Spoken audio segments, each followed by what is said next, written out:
the mouth of God.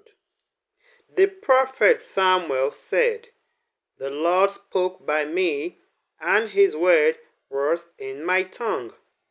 If the Lord's word was in the tongue of the prophet, then the Lord's mouth that uttered the words must be the prophet's mind.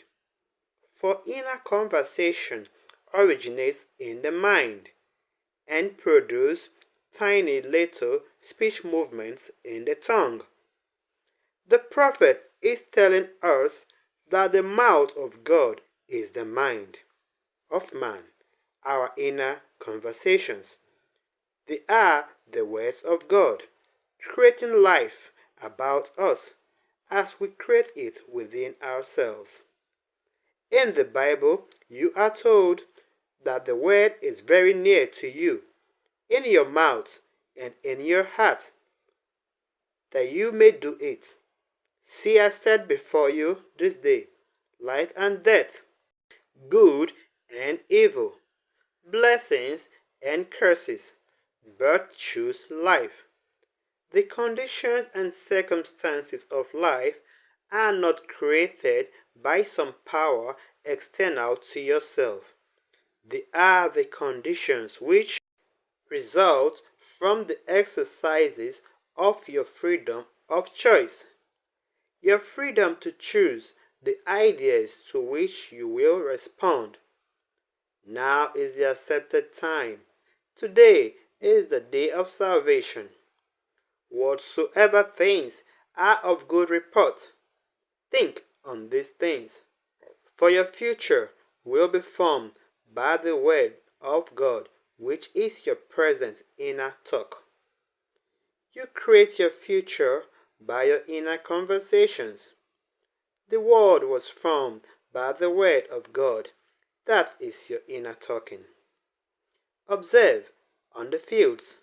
The sesame was sesame. The corn was corn. The silence in the darkness knew. So is a man's faith born. For ends run true to origin. If you must reap success, you must plant success. The idea in your mind which starts the whole process going is the idea that you accept as true.